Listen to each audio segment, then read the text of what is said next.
I'm here in a hotel room with a box of these Hungry Jack au gratin potatoes. Let's see if we could cook them in our Sabotheat Mini Oven. Counter cooking. No kitchen, no problem. So I got these at the Dollar Tree. They were $1.25. It says family size, 5 servings. I don't know if I'm gonna make this whole box. I might only make half of this box, made with 100% real potatoes. And of course there's lots of chemical ingredients, which I'm really not happy about. Nutrition facts, 5 servings per container. Serving size about 3/4 cup dry, about a half cup prepared. So if we look at per serving as packaged, 0 grams of fat, but 510 milligrams of sodium. That is really high. 23 grams of total carbs, 0 grams of added sugar, and 2 grams of protein.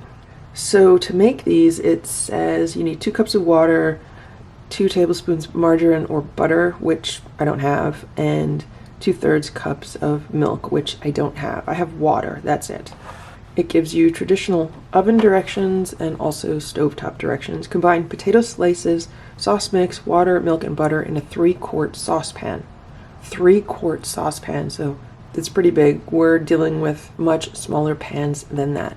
Heat to just boiling, stirring occasionally, reduce heat and cover. Simmer for 15 minutes, stirring occasionally until potatoes are tender and sauce has thickened.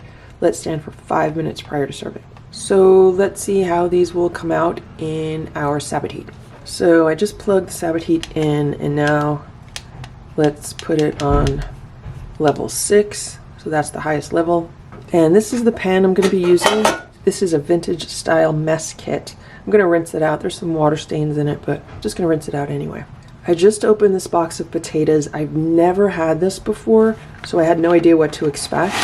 So we have our sauce packet, and it looks like a bunch of dehydrated potatoes. So I just put about half of them in this pan, and I'm only going to put a very little bit of the sauce packet.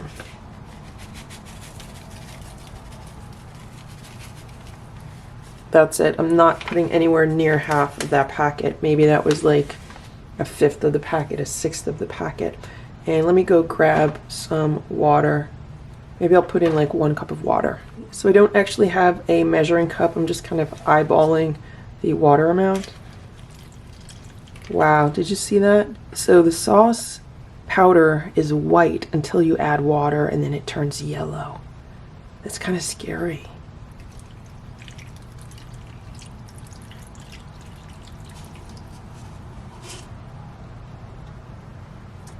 Okay, that's what it looks like. Not very appealing.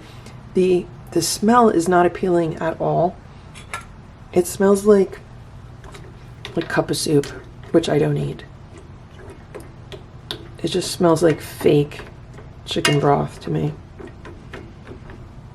I don't know why, because it's cheese, but... And what is this? Like a twig in here? I am going to put the cover on this. And let's put this in the Sabotheat. So here's the Sabotheat already. It's already hot. And we'll put that in there. We'll zip it up.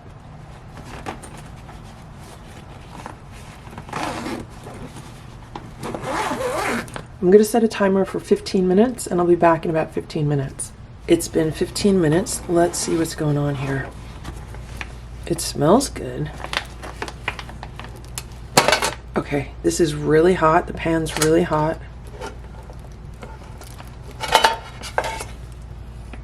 And this is what's going on with the potatoes. It's really liquidy. And they're still hard. I'm gonna taste it anyway. Okay, so I would say they're about half done. They definitely need to cook longer. I mean, it was soft enough to eat, but it tastes like a raw potato. Not very good. I'm gonna let it continue to cook. Let's try another 15 minutes. It's been another 15 minutes, and this time I hear simmering, so let's see what's going on now. I even see a whole bunch of steam coming out. So I did not put the lid on very tightly because I know it's just really hot.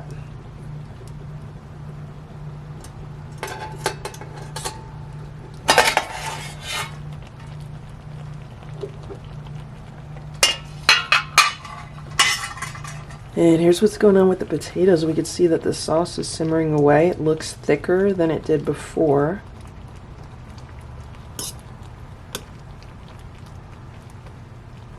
All right, let's grab a potato. Let's see if they're soft. The potato's definitely soft. I think this is done. The sauce is thickened up.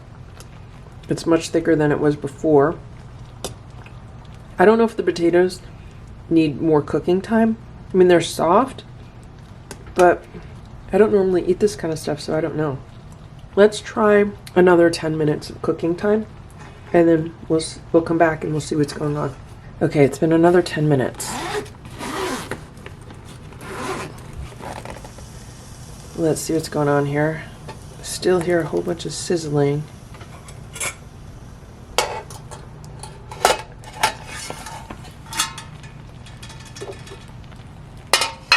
And this is what the potatoes look like. I'm going to say they're done.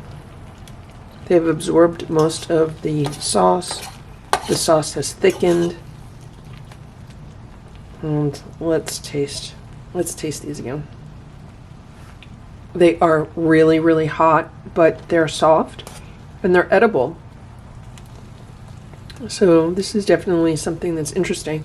We have to remember that I only used about half of the box, so for about 65 cents. This isn't bad at all. I just unplugged the Sabotheat because these are really hot and it's actually starting to burn a little bit on the bottom here. Can you see that? So anyway, these cook well. So now if we wanted to make this more of a complete meal, we could easily add some beans here. Some baked beans would be really nice with this. Also, maybe a fried egg or two would be really nice with this. And I also have a can of these Kingsford baked beans from the Dollar Tree. So let's open this up and let's put some in here and let's see how they are combined. These baked beans are super thick, but they're very good. I've had them before. And this is a really nice meal. Beans with potatoes. That's about 1/3 of the can of beans, 45 cents worth of beans, 65 cents worth of these potatoes. So for a little over $1, like $1.10, we have a nice meal.